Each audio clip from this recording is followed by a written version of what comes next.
goddamn potato chips. Fucking potato chip nigger. What about potato chip niggers? Like, why would you want to be the fucking human being that fucking sits there, like, I mean, you graduated high school and now your life for the past 15 years has been sitting there watching a fucking river of boiling oil with potato chips floating down it at a fucking potato chip factory, and you just like have to sit there and watch with the fucking safety button right there. Your only job is to press this goddamn safety button in case the whole place lights on fucking fire, including you. And then you go home to your fucking trailer with your wife bitching and your fucking retard kids having fucking bad grades, and you sit there and drink beer and watch program television. What's your wife bitching about? Fucking not having a fucking fancy car like the fucking nigger next door. Like, what else would she bitch about? Like, where? Like, what? Like, Why do you think she's bitching about that? What? Ego. Ego? It's like, I'm not good enough. Like, we're not good enough. We didn't make enough money. Like, you don't make enough money. Like, I gave you these retard kids, so you need to make more money for me. Damn. Why do you think women are inherently like that? Or a lot of them are anyway. Most of them. Why indeed? What do you think it is about the female psyche? Well, they're always looking for a better provider. They're just always looking for more. They're made to extract resources from the male. Mm-hmm. That's why they always go for the male. How do you think that, or go on, sorry. It probably goes back to like caveman days where it's like, oh, male protector, male provider, so they just like automatically like latch on to whatever they can get. That's the best, and they'll always branch over like anything that's better if they cheat. So then if they're stuck and they know they've got the best that they can get, but the best that they've got is shit, they'll just bitch all the time and try to fucking change it. So that's where you get like the man that's being henpecked constantly by the female, because she already knows like she can't get better, this is the best, and her best is shit. So she bitches at him constantly. And she's pretty much the best he can get also. So they're just stuck in this fucking like tug of war that's equal of like shittiness. Uh-huh. How do you think that how can we reconcile that with modern day feminism? Like, what do you think feminism has to can deal with this? Like, you see what I'm saying? I don't think feminism can deal with that at all.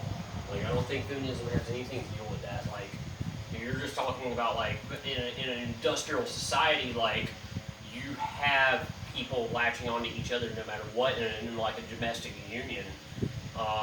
But isn't the whole idea of feminism that it's kind of like women can take on the masculine role and be their own provider, and men can maybe take on the more feminine role and possibly be more passive if they choose to be?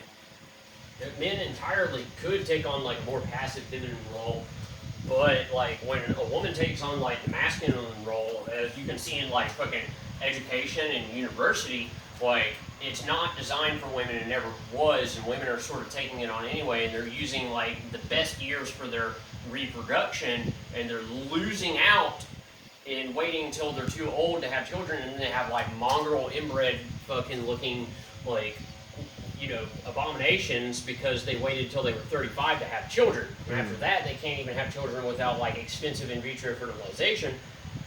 So like college was not designed for women to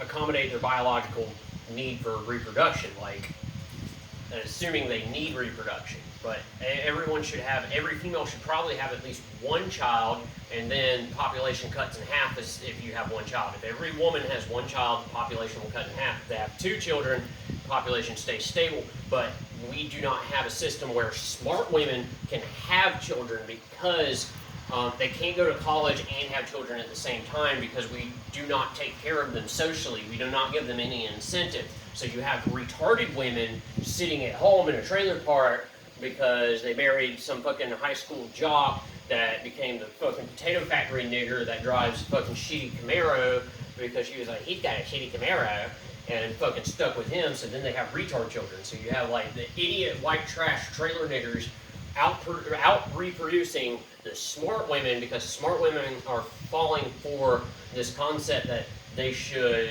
be able to fucking take care of themselves. They should be able to have that freedom. They should be able to have the freedom to determine their own lives, have education, but we are not giving them extra resources to ensure that they can also have intelligent children. So we're screwing our entire human population over by making sure that intelligent women cannot have intelligent children.